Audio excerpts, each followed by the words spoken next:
लोग चले गए अपने गांव से, घर से निकल गए, न भाई सुनता, घर से निकल गए न पिता सुनता, घर से निकल गए न माँ सुनती है, न घर से निकल गए चाचा सुनते हैं, न घर से निकले हैं अड़ोस पड़ोस के बिरादरी सुनते हैं, न गैर जात वाले सुनते हैं।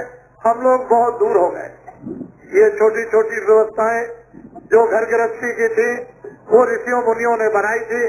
तुम इसके इस तरह से चलना, इसके अनुकूल रहना, तुमको कपड़ा मिलेगा, तुमको भोजन मिलेगा, तुमको प्रेम मिलेगा, तुमको आदर मिलेगा, तुमको सेवा मिलेगी, तुम एक दूसरे के काम आओगे। और गांव में एक दूसरे के काम आते थे।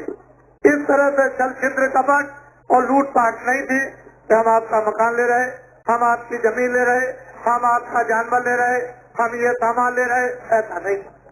लोगों में एक न्याय था, लोगों में एक ईमानदारी थी, लोगों में एक सत्यता थी। ये सब खत्म हो गई। मनुष्य घर से बाहर हो गया और वो जंगल जैसा अकेला पड़ गया। अब इसका कोई सहायक नहीं, इसकी कोई सुनने वाला नहीं, इसका कोई न्याय करने वाला नहीं। ये कहाँ जाएगा, किससे कहेगा, कौन सुन रहा है? चारों तरफ से परेशानियां परेशानियां घर की, समाज की और देश की आ खड़ी हुई। ऐसी परिस्थितियों में सारे देश में मैं सुबह जब मैं कॉलेज से चला आपके दरभंगा से, जो बिल्कुल उनके बॉर्डर पर है, कई लाख आदमियों की रास्ते में सड़कों पर भीड़ एकदम उमड़ करके आ गई। और वहां से लेकर के यहाँ तक कतार खड़ी कर दी जाए तो आदमी भी आदमी फट जाएगा, इतना आदमी। मैं सुबह का चला हुआ और बड़ी मुश्किल में मैं आपके पास समय से पहुंचा। देश में जनता कुछ चाहती है, जनता में कुछ चाहत है, जनता की कुछ कांक्षा है, जनता न मालूम क्यों दुखी है या जनता क्यों हैरान और परेशान है, ये सब चीजें सामने दिखाई दे रही। इसलिए इसका निराकरण और उपाय ऋषि मुनि महात्माओं के द्वारा ही होता आया और होगा, और दूसरा कोई नहीं करेगा। मैं देखता हूँ किसान बेचारे जो जिम्मेदार खेती का काम 12 महीने मेहनत का बर्ताव जाड़े गर्मी में करते हैं, वो बहुत परेशान है। उनकी जमीनें बढ़ गई, जहाँ जमीन उनकी 10 एकड़ थी वहाँ जमीन उनकी 1 एकड़ हो गई, उनके भी बच्चे हो गए, उनकी जमीन से हाथ भी निकल गई। वो बेचारे किसान दुखी, एक तरह से दुख नहीं, आए दिन चारों तरफ से तूफान, कोई आंदोलन कर रहा, कोई हड़ताल कर रहा, कोई तोड़फोड़ कर रहा, कोई स्कूल जला रहा, कोई झोपड़ी जला रहा, कोई गांव जला रहा, कोई दफ्तर जला रहा, कोई बसों को जला देता है, कोई ट्रेनों को जला देता है। क्या मतलब ये कभी किसी ने ये सोचा है कि ये नुकसान किसका होगा या किसका नुकसान हो गया या भविष्य में क्या होगा इसका? सारे देश के किसान जो देश में 80% मिट्टी में काम मेहनत का करते हैं, ये सारा का सारा बोझा, ये सारा का सारा नुकसान, टैक्सों का बोझा, फिर ये नुकसान, ये सब किसान देते हैं। इनकी तरफ किसी ने अभी तक ध्यान नहीं दिया। कहने को कह दिया होगा, लेकिन ध्यान इनकी तरफ किसी की तरफ नहीं आया। ये बहुत परेशान है। इन्होंने कुएं का कर्जा ले लिया, नाली का कर्जा ले लिया, खाद का कर्जा ले लिया, बिजली का कर्जा ले लिया, जानवर का कर्जा ले लिया, अन्य ट्रैक्टर का कर्जा ले लिया और किसी चीज का कर्जा ले लिया।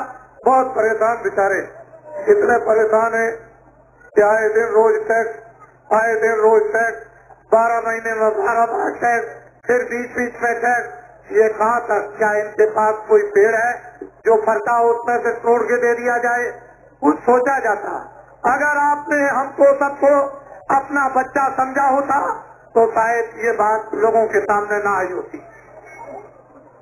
समस्त जगत के प्राणियों को, इस मानव को प्रजातंत्र में अगर इंतजाम करने वाले अपना बच्चा समझ ले तो ये बात शायद अपने बच्चों के लिए न हो। उनको अगर 100 एकड़ खेती दे दी जाए, उनको 4 एकड़ खेती दे दी जाए और उनके पास 10 बच्चे हों और फिर उनसे कहा जाए कि आपके ऊपर में ये टैक्स लगेगा, तो वो वही बात कहेंगे जो मैं कहता हूँ। बड़ी भारी उलझन देश में चारों तरफ की हो गई। एक तरफ की आफत नहीं, छोटों पर भी आफत, बड़ों पर भी आफत, शेख साहूकारों पर भी आफत, ये नौजवान बच्चे जो स्कूल में पढ़ते हैं उन पर भी आफत। कर्मचारी अधिकारियों पर भी आफत। एक ऐसा उलझन का जंगल में, एक झाड़ियों में ऐसा बता दिया गया है कि किसी का मस्तक काम नहीं करता। अभी थोड़े दिनों में एक बम्बई में शताब्दी समारोह हुआ। वैसे झगड़ा तो आपस में बहुत हो गया कि अस्पतालों में अभी तक पड़े हुए हैं, लेकिन भारत के प्रधानमंत्री ने कहा कि हमारा जो शासन है वो सारा का सारा भ्रष्ट है। ये सारा शासन दलाल है, अधिकारी कर्मचारी दलाल है, पेट साहूकार ये है, ये भ्रष्ट है। और जो भ्रष्ट से भ्रष्ट काम करे वही देश में नेतृत्व की निशानी पाता है। प्रधानमंत्री से बात की है, लेकिन मैं आपको नहीं कह सकता कि आप भ्रष्ट हैं।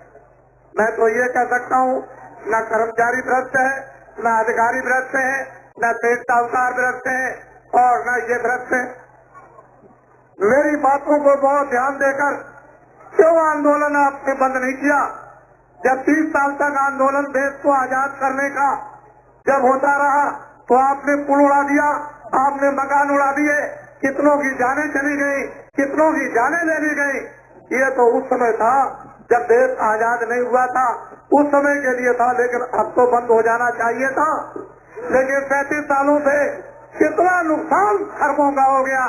ये खरबों का नुकसान इन बेचारे किसानों ने खून पसीना बहाकर रो रो करके इन्होंने, इनकी सुनने वाला फरियाद कोई नहीं, इन्होंने सब कुछ झेला और अब भी झेल रहे हैं और आगे जो कुछ होगा किसानों तुम्हीं को झेलना पड़ेगा, दूसरा और कोई कुछ नहीं देगा। 100 में से 80 किसान और जितनी आबादी है उसकी 80% देश में किसानों की है। आबादी तुम कभी मत समझना कि 70 करोड़ की है, 2 अरब की आबादी है। बुद्धिमान लोग इस बात को ध्यान से सुने। चुनाव आयोग ने मतदान के लिए 42.5 करोड़ की लिस्ट बनाई थी पिछले दिनों में और उसने घोषणा की थी कि मताधिकार यानी 42.5 करोड़ का हो गया तो आप 10 बच्चे छोड़ दो, आप 8 बच्चे छोड़ दो, आप 5 बच्चे छोड़ दो, नीचे के 2-3 छोड़ दो, एक परिवार में 4 बच्चे। उन 4 बच्चों की गिनती अलग कर दीजिए, 1 अरब 60 करोड़ और 42.5 उसमें जोड़ दीजिए तो 2 अरब से ऊपर हो जाता है। और जिसका वोटर लिस्ट पर नाम नहीं उसकी गिनती नहीं, जो खाना बदोश विदेश से आए हैं उनकी भी गिनती नहीं है। जब 70 करोड़ का बजट बनेगा तो 2 अरब की आबादी को कैसे पूरा पड़ेगा? कैसे बच्चों को काम मिलेगा? कैसे लोगों को काम मिलेगा?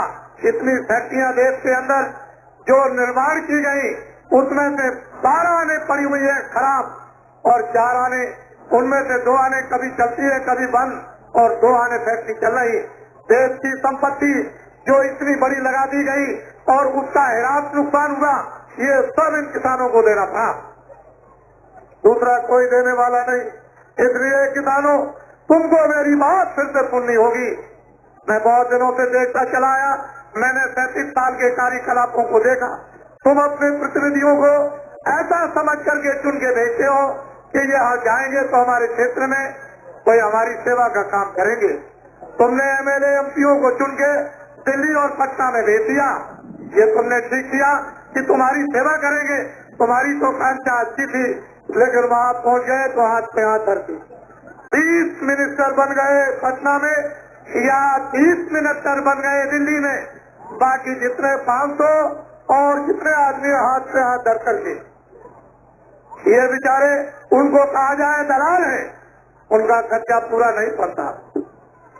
बड़े शहर में रहते हैं, बड़े खर्चे हैं, तनख्वाह थोड़ी है, खर्चा पूरा नहीं होता है और अधिकारियों को दबाते हैं, अधिकारियों से गलत काम कराना चाहते हैं केवल अपने पेट के लिए। इसके माने वो भ्रष्ट नहीं है। आपको मेरी बात पर ध्यान देना होगा। 10,000 MP दिल्ली भेजकर 10,000 मिनिस्टर बना दिए जाए और सारे देश का काम उनको सौंप दिया जाए तो ये पूरा नहीं हो सकता। 5,000 पटना में MLA भेज दिया जाए और 5,000 को मिनिस्टर बना दिया जाए तो सारे सूबे का काम नहीं दे सकते हैं। आपको ये सोचना और समझना, फिर से इस पद्धति को फिर सोचना है या इस पद्धति को विलीन करना है, नई पद्धति को लाना। आप ऐसा करो कि जितने भी MLA MP पक्ष विपक्ष के हैं उनको सबको एक तरफ से काम दे दीजिए। कोई भी काम दीजिए, जब अपने अपने काम में प्रजा के लग जाएंगे, अपना अपना काम करने लगेंगे, जब दायित्व समझेंगे और उनको देश के लिए रोजी और रोटी उनको मिल जाएगी MLA MPओ को, तो आंदोलन खत्म, हड़ताल खत्म, तोड़फोड़ खत्म। ये बोझा देश के किसानों पर नहीं पड़ेगा और कोई नया टैक्स भी नहीं लगेगा। किसानों, मैं कोई महात्मा नहीं हूँ, ना मैं कोई भगवान हूँ, मैं आपका सेवक हूँ। मैं जैसे पहले था वैसे अभी हूँ और वैसा ही भविष्य में रहूंगा।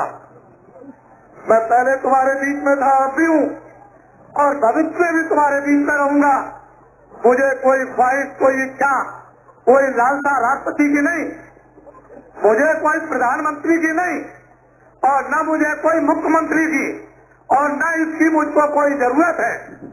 लेकिन देश के किसानों, मैं ये तुमसे वादा करता हूँ कि अगर तुम मेरी बात को मान लो, एक बार भी तुम मेरी बात को मान लो, अगर देश के किसानों ने निष्पक्ष होकर के मेरी बात को एक बार मान लिया, तो जितना भी 37 साल का कर्जा, चाहे ट्रैक्टर का हो, चाहे नाली का हो, चाहे खाद का हो, चाहे बैल का हो, चाहे कुएं का हो, अन्य कोई खेती का कर्जा जो किसानों पर होगा, मेरी बात को अगर मान लेंगे तो सारे हिंदुस्तान का 37 साल किसानों का कर्जा माफ करा दिया जाएगा। मेरी बात को तो माने। ये हमारे अधिकारियों को कह दिया दलाल है। 500 रुपए में, आज के समय में 600 रुपए में ये गरीब क्या गृहस्थी चला सकता है? इस बेचारे के बच्चे शहर में रहता होगा, ये बेचारा पढ़ाता होगा, लेकिन किस तरह से पढ़ाता है वो मुझको मालूम है। मैं जानता हूँ उसकी तकलीफों को। कहना आसान है कि अधिकारी कर्मचारी भ्रष्ट है, ये सब दलाल है। ऐसे कहने से जान नहीं छूट जाएगी कि कर्मचारी अधिकारी दलाल है, सेठ साहूकार दलाल है। ये बेचारे न्यायाधीश जो जज काम करते हैं, इनका गुजारा उस तनख्वाह वेतन में नहीं होता। आज के युग में उनको 10,000 तनख्वाह उनको महीने मिलना चाहिए तो उनका गुजारा हो जाएगा। उसके नीचे 6,000 तनख्वाह मिलनी चाहिए तो उसका गुजारा हो जाएगा। उसके नीचे 4,000 तनख्वाह मिलनी चाहिए तो उसका गुजारा होगा। और जो सबसे छोटा कर्मचारी है उसको आज के युग में 2,000 मिले तो गुजारा हो सकता है। ज्यादा तो नहीं, लेकिन तुम ध्यान रखो, बड़े अच्छी तरह से विवेक बुद्धि, ऐसे साहूकारों और अधिकारियों, हिंदुस्तान में 2 पूंजी है, एक तो सफेद और एक काली। 2 आने पूंजी, जो सफेद है वो तो व्यापार में लगी हुई है और 14 आने ऐसे ही। आए दिन अधिकारियों के घरों में छापा, छोटे बड़े बेचारे दुकानदार व्यापारियों के घरों में छापा। आज वो रो रहे, चिल्ला रहे हैं।